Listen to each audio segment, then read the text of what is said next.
Good morning to all of you. Jai Ho study channel पर जुड़े हुए सभी अभ्यर्थियों को मेरा नमस्कार। आज के समझ जो टॉपिक हम लेके आए हैं उस टॉपिक का नाम है मार्ले मिंटो सुधार 1909। मार्ले मिंटो सुधार के संदर्भ में 5 मिनट के अंदर ही हम लोग सारे पॉइंट्स को कवर करेंगे। इसमें सबसे पहले हम ये देखेंगे कि मार्ले मिंटो सुधार के उद्देश्य क्या थे, ये किस पर आधारित था और इसमें कौन कौन से प्रावधान किए गए थे। तो बिना समय गंवाए हम लोग शुरू करते हैं आज का अपना ये टॉपिक।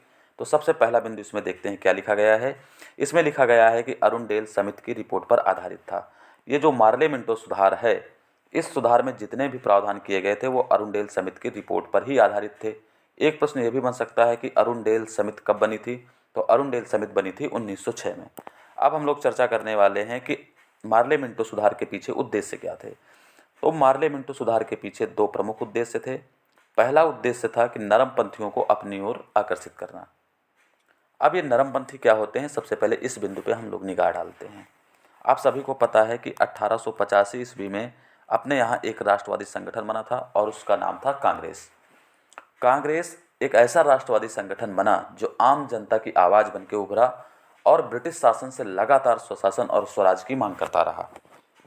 1909 तक आते आते कांग्रेस इतनी मजबूत स्थिति में पहुंच गया था कि ब्रिटिश शासन की जड़ें पूर्णतया हिल चुकी थी और ये बिल्कुल राष्ट्रवादी संगठन था जिसका भय अंग्रेजों को अब सताने लगा था। और इस कांग्रेस को तोड़ने के लिए, कांग्रेस के इस राष्ट्रवाद को तोड़ने के लिए अंग्रेजों ने अपनी पहली चाल 1905 में ही चल दी थी। 1905 में आप सभी को पता है बंगाल विभाजन किया गया।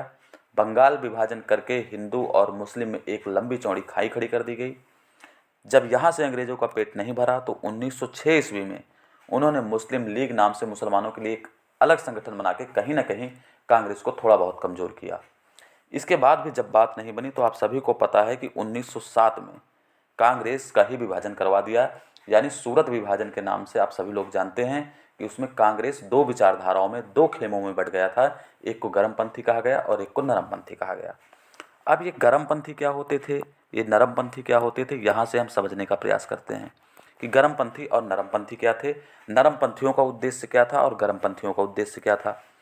नरमपंथियों का उद्देश्य था स्वशासन की प्राप्ति करना, इनका भी उद्देश्य स्वशासन और साथ में स्वायत्तता की प्राप्ति करना। स्वायत्तता का मतलब होता है स्वयं की ताकत। लेकिन नरमपंथी ब्रिटिश शासन को पूर्णतया उखाड़ के नहीं फेंकना चाहते थे। ये ब्रिटिश शासन को कहीं ना कहीं अच्छा शासन मानते थे। बस ये मानते थे कि ब्रिटिश शासन में कुछ ना कुछ खराबी हैं तो उनका सुधार कर दिया जाए। तो नरमपंथियों का उद्देश्य था स्वशासन की प्राप्ति करना, स्वायत्तता की प्राप्ति करना, लेकिन ब्रिटिश शासन के अधीन रहते हुए। और इस स्वशासन और स्वराज्य को प्राप्त करने के लिए ये लोग जो रास्ता चुनेंगे, यानी नरमपंथी जो रास्ता चुनेंगे, उस रास्ते का जो नाम होगा वो होगा संवैधानिक सुधार। यानी संवैधानिक तरीके से ये अपनी मांग रखेंगे और संवैधानिक सुधार करवाएंगे, जिसके बाद वो लोग स्वशासन और स्वायत्तता को प्राप्त कर लेंगे। अब आते हैं हम गर्मपंथी। ये गर्मपंथी लोग कौन होते थे? दरअसल यहाँ पे जो कांग्रेस था वो 2 विचारधाराओं में बटा था, नरमपंथी और गर्मपंथी। नरमपंथियों का अलग उद्देश्य और अपने उद्देश्य की प्राप्ति करने के उनके अलग अलग टूल्स थे। उसी प्रकार गर्मपंथी लोग हुआ करते थे। अब गर्मपंथियों का क्या उद्देश्य था? जैसे यहाँ पे उद्देश्य स्वशासन और स्वायत्तता की प्राप्ति था, लेकिन यहाँ का जो स्वशासन है वो ब्रिटिश शासन के अधीन स्वशासन है। लेकिन जो गर्मपंथी होते थे इनका उद्देश्य था स्वराज्य की प्राप्ति करना। स्वराज्य का मतलब अपना राज्य।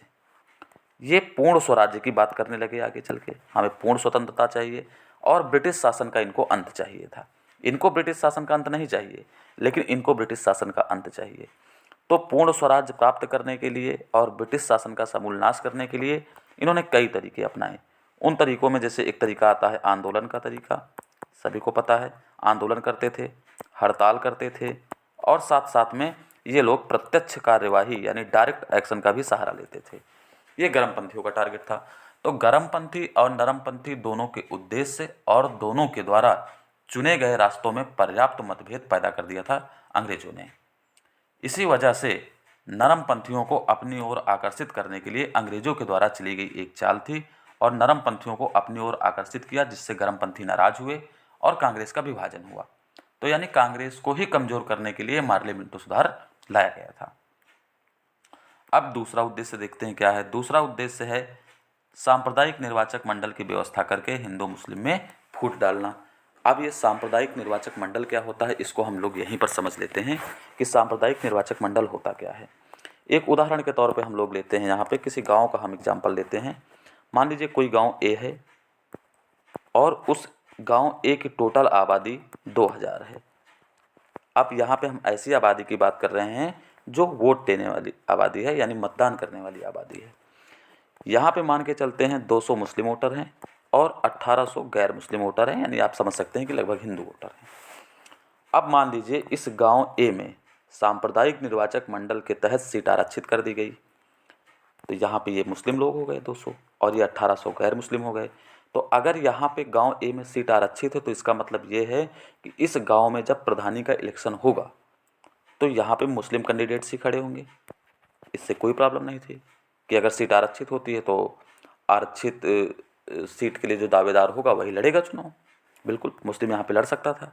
दिक्कत इसमें यह थी कि जब प्रधानी का चुनाव होगा तो वोटिंग प्रक्रिया में केवल यही 200 लोग भाग लेंगे और जो प्रधान चुना जाएगा वो इस पूरे गांव का प्रधान होगा।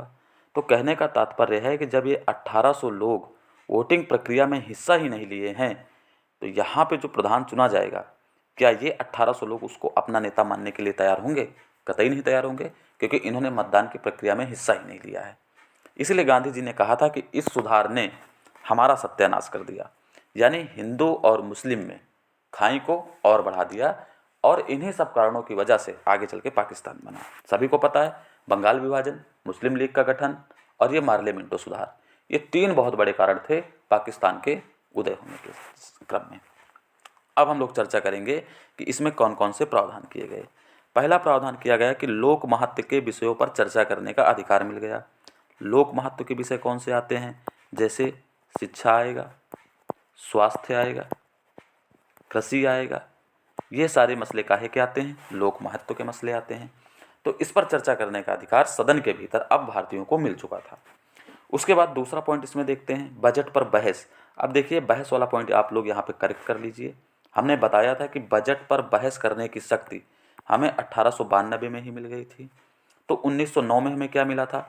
1909 में हमें बजट पर विवेचना करने की शक्ति प्राप्त हो गई थी। बजट पर बहस और विवेचना दोनों में बहुत बड़ा अंतर है। हम लोग 1892 तक बजट पर केवल चर्चा कर सकते थे, वो भी सामान्य चर्चा कर सकते थे।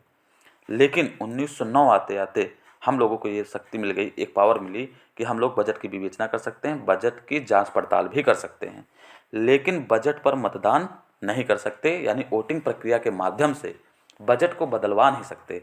अगर जांच पड़ताल के उपरांत हमें पता चलता है कि बजट में पर्याप्त खामी है, फिर भी हमें मतदान की शक्ति नहीं प्राप्त थी, यानी बजट को हम लोग बदल नहीं सकते थे।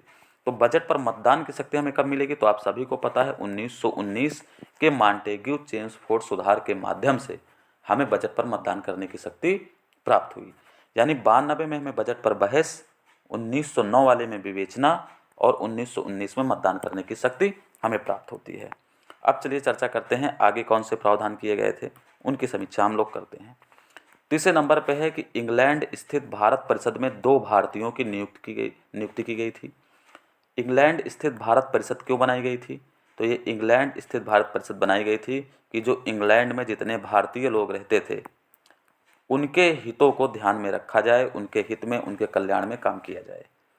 तो वहाँ पे जो इंग्लैंड स्थित भारत परिषद थी, वहाँ पे अभी तक किसी भारतीय को अपॉइंट नहीं किया गया था। 1909 आते आते 2 लोगों को उसमें अपॉइंट किया गया। बहुत इंपॉर्टेंट है, ये याद कर लेना।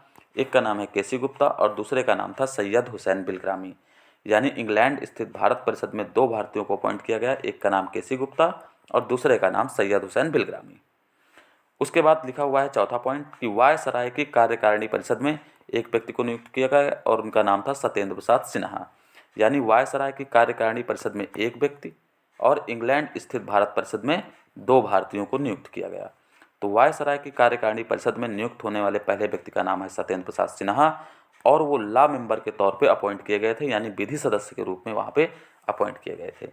और 5वां पॉइंट है सांप्रदायिक निर्वाचन की व्यवस्था, और इस सांप्रदायिक निर्वाचन मंडल की व्यवस्था हम लोग पीछे कर चुके हैं। तो आज के इस वीडियो लेक्चर में इतना ही। मिलते हैं नेक्स्ट वीडियो में दूसरे अधिनियम के साथ। तब तक के लिए धन्यवाद।